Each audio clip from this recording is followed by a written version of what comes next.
Shri Gurubhyo Namaha. Welcome once again in this conversation on the sacred scripture, and I hope you all are very healthy and happy.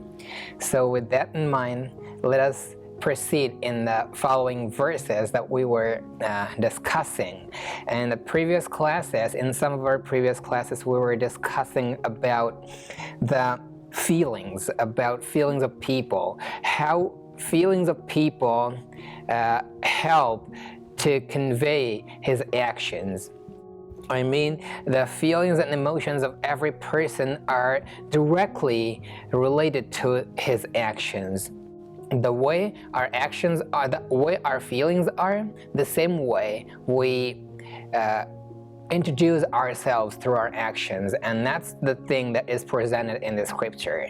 And by the lives of all these people that are characterized in the scripture, I mean these four brothers, their mothers, every relative of the family, and every person who is connected to this scripture, who is described in this scripture, whose life has been characterized in the scripture, gives a similar example that everything that we do is inspired by our feelings. And if a person is doing a right job, a good work, a philanthropic work, that means he has the same feelings inside him. And so, as I was discussing, I remember in some of our conversations that our feelings and our actions decide what fate are we going to handle in the future. So our fate, whatever we are gaining and wherever we are today, this is solely the result, the culmination, whatever we did in our previous births, in our previous days, in our previous lives. So wherever we are and wherever we would be, that depends solely on our feelings, on our actions, and the base of our action is our emotions, our feelings. So never let any sort of thing, anyone, any person, be it person or substance or any circumstance or anything, any sort of enticement, never let any of these things to waver your feelings, to disrupt your emotions, your good emotions. Because when they are disrupted, ultimately this thing results in the disruption, in the distortion of your actions too. So when you are unwavered by whatever circumstances that are in front of you, then your actions are gonna be completely pure, completely in order, completely parallel to goodness, to righteousness. And that's how you'd build a better future, a better fate. Many people say that I have a bad fate. So the way to reverse that bad fate is start doing good actions today, from today. That's why, as I discussed it so many times, that people, great people, knowledgeable people, wise people say that always live in your present, because it's not in your hand to rectify your past. Neither it is in your hand to worry, to do anything in the future. Okay? Just regretting about the past and worrying about the future is not an option. So where is the option? What is the thing in which utilizing after utilizing yourself, you could gain some sort of better results? So that thing is present time. So when you when you help yourself completely in your present moment, every second, when you are completely vigilant about every part of your actions, every sort of your action, and you work in a way that never violates the rules and regulations of this nature, of this universe, of the system around us, then ultimately, eventually, you would build a better fate. And this is the way to reverse whatever bad circumstances, whatever obstacles, whatever hurdles you are in. So never get scared by whatever obstacles, by whatever puddles that appear in your life. Traverse them, and this is how you'd be able to build a better future. And that's how here, look, this scripture is an example. It produces an example by the lives of these great people, that when we start living this life, then ultimately would be a happier person. Happiness never means that you should have a greater wealth. You should have affluence. You should be an affluent person. Happiness never requires these things. Happiness requires contentment of yours. Happiness requires pleasure of your heart.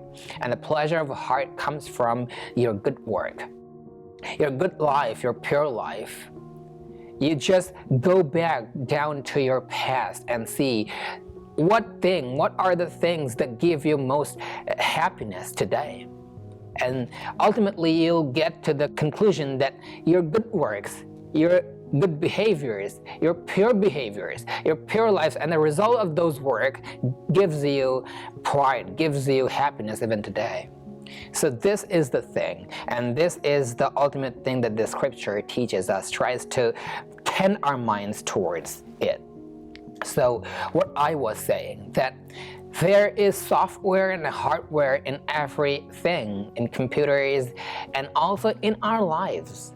The thing that we are seeing as a physical body is our hardware, and the software is our mentality, our emotionality, our spirituality. So when this software of our body, our mentality, our internal structure, our internal science, our internal being is developed, is well fed, then our physicality, our actions will ultimately become a good thing, good actions, good works, and we will produce ourselves as helpers of this nature, and will never violate any rules and regulations. So here comes this thought that whenever we violate anything, as I said many times, I said that what is violence? And these great men, these great people always say that maintain nonviolence in every aspect of your life, whether it be your life, individual life, private life, or your life related to this nature, related to your environment, related to your community. Wherever you are, maintain this nonviolence state of yourselves. So what does that mean? Not violating the rules and regulations is nonviolence. Whenever you violate any law, whenever you violate the constitution of country, that means you're creating violence, and the violence is the breeding, is the place where all of these things, these disruptive things occur, these destructive things occur. So what I was talking, what is the base of all these things? Our feeling, our thoughts, our emotions. And these scriptures, these great knowledges that we could take from the scriptures, that we could bring ourselves nearer to, these knowledges help us maintain a better life, better feeling, better action. And when all of our action, every feeling of ours is in a good way, good path, then our life, our fate is going to be a good one. And as we see here, ultimately, all of these characters, they lived whatever life they lived, whatever way they lived, whatever obstacles they crossed, they traversed, ultimately, they lived a happy life. So this is the culmination of what happens when you lead your life according to the rules, according to the regulations, according to the teachings, good teachings of these knowledges, of the scriptures. And these people's life, these great men, which are characterized here in the scripture, they led this life, and we are reading today, we are studying them, and we understand what happens to a person when he completely follows all these rules. And as a result, we see that these great men are prayed to, are worshipped even today. What is the reason behind that? The reason is they transformed themselves into great men. And what was the way? This is the way that this scripture, that the poet, that the sage narrates in the scripture. And whatever the person is, wherever he comes from, whatever religion he is from, whatever country he is from, never these things ever matter. The only thing that matters is your soul should be a purest one. Look, there are many ways, many pathways to go to receive a single destiny. The pathways could be different, but the destiny of every person is equal, is same. So someone reaches through this path, someone reaches through that path, but ultimately he is gonna be, all these people gonna meet at the same destiny. So destiny of every person is equal. Only the pathways of our lives, of how we understand this vastness of nature differs. So when any person, anyone understands this knowledge and starts making his way, making his walk, making his run towards his destiny through these pathways, he could ultimately be able to gain his destiny, gain his destination. And that is the way, this is the way that these great people teach us through their lives. And that is why we're studying them. It's not only mere study, it's not only a knowledge, gaining knowledge of something and forgetting it and just understanding it for showing our wisdom. No. This knowledge is solely, the sole purpose of this knowledge is you understand it and then utilize this knowledge in your own lives. Only then you'd be able to say that I am understanding, I have read and I have studied this literature. So when your life starts becoming parallel to the lives of these people, then only you'd be able to say that I am understanding this knowledge. It's not only mere knowledge, it's a life. How your life should be, how your entire existence should be, that these great people teach us every moment, through every action of theirs, and every verse, every word of this verse teaches us how these people are completely focused on their relations, on their lives, on their spirituality. And as the conversation goes on, I'd like to say that spirituality and this materialistic worldly life is never different. This earth, this entire planet, everything that we have gotten, these are the mediums to achieve that destination. So spirituality and everything that we see physically, this physicality, they're never different. Only when you are combined with all these, with these both states of nature, spirituality and physicality, only then you'd be able to understand the truth in a better way. That's why the Lord, the Almighty, has created both the things. If only spirituality was everything, why would He have created this earth, this entire materialistic world? So we need this world to live, and we need spirituality to spread the greatness, the divinity of Almighty in this entire world, and envelop this world with the divinity, with divine feelings, with divine thoughts, with divine emotions.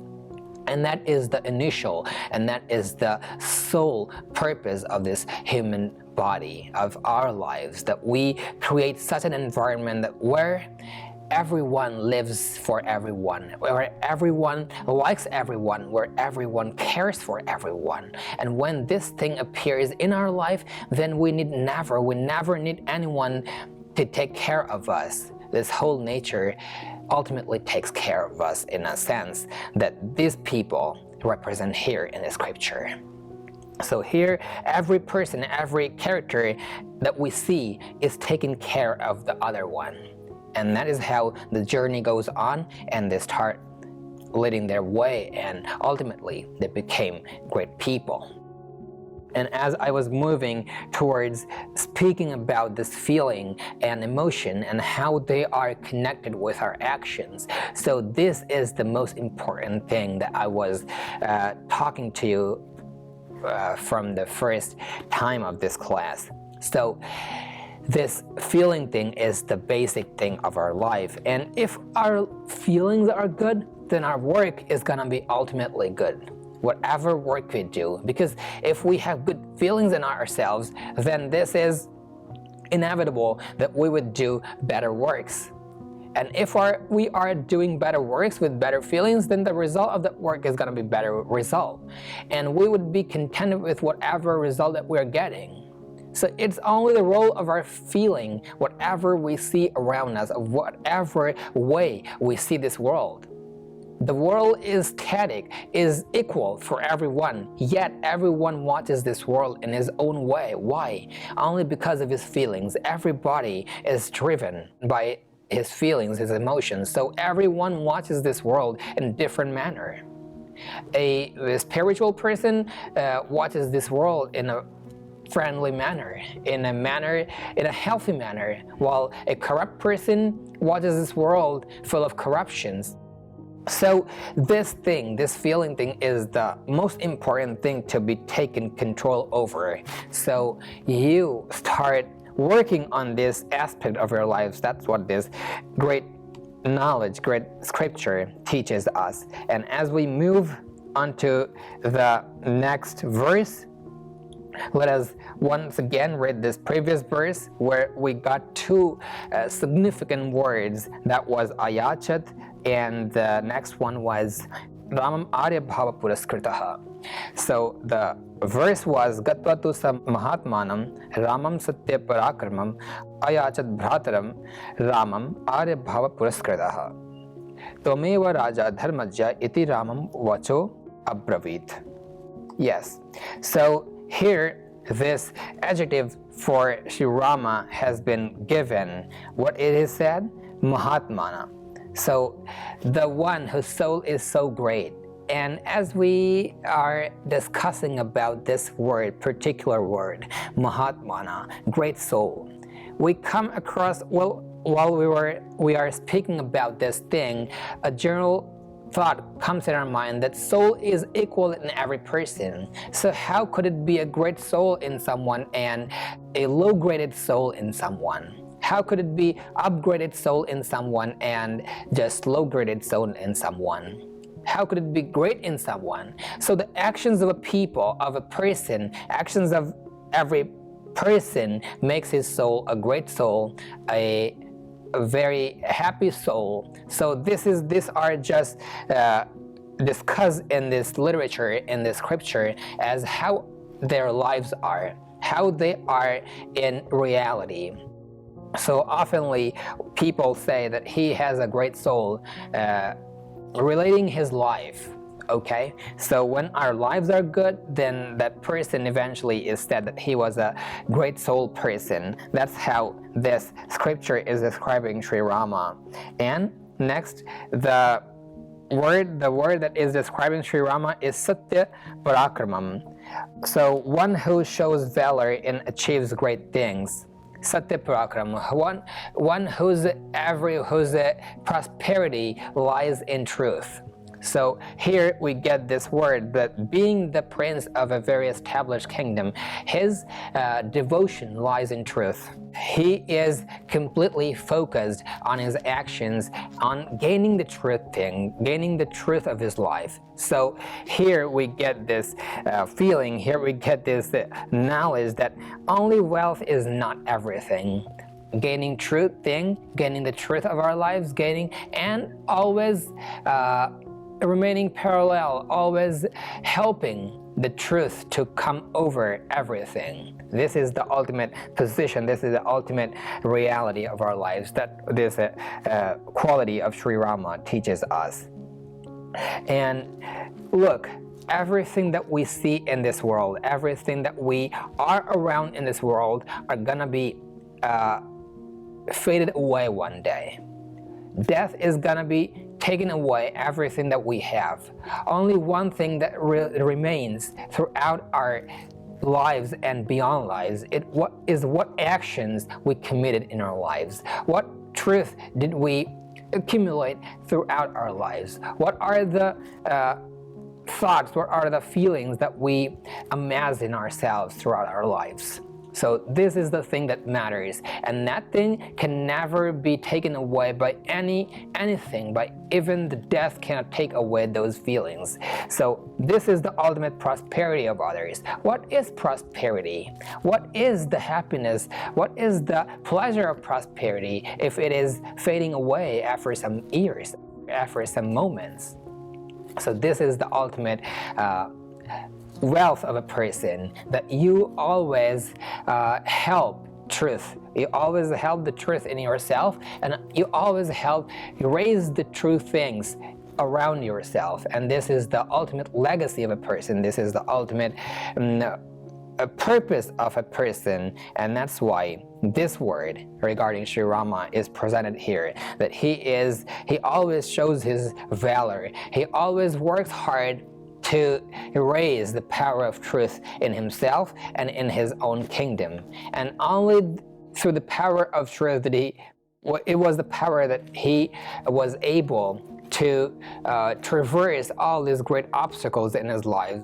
There should be one thing in our lives that we should hold on to.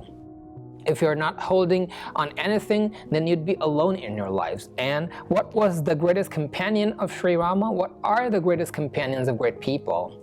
Great men that whoever came on this earth. And if we run through everyone's life, every great people's life, we would see that this thing, this particular thing, truth, was the greatest companion of every great man that ever appeared on this earth. So there might be some power in this thing, in this truth thing, that every great man were attached with this thing. So there is a power, and you would only be able to understand it, understand this strength, only when you are deeply connected to it, only when your life is attached to it. And when you attach your lives with these feelings, with these emotions, with this feeling of truth, then you'd be able to understand what it really is, what the power of truth is. Can only be understood when you are attaching yourselves with it. There is no other way to understand it by any other means. And these scriptures help us give the meaning of this true thing so we could understand it, and we could gain the power, we can gain the motivation to attach ourselves to these things and become great people. That's why this great quality of these great men are always described. Why? Because these are the qualities that made these people great men. And by assimilating these qualities in our lives, we can also turn ourselves into great people. It is not that thing that to make ourselves great people that we should take down. We should develop these qualities in ourselves. It is the basic requirement of ours. Every particle, every molecule of this nature is working the way it should work. Sun is working in its own way. The earth, the planets, the moons, everything, every particle, every part of this universe is working its own way, the way it should have worked. Only we are not working on our own way. So it's the scriptures, is this knowledge that help us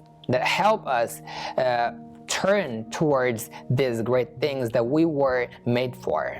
And these great feelings, these great qualities, when we amass these qualities in our lives, then our lives too become the same lives that these great people possessed. And this is the purpose of studying the scriptures. So we would meet in the next conversation, and whatever we discussed today, I hope every person, everyone, whoever is listening to this conversation will adapt, will relate his life towards with these great feelings and utilize and uplift his life in a better way. Thank you.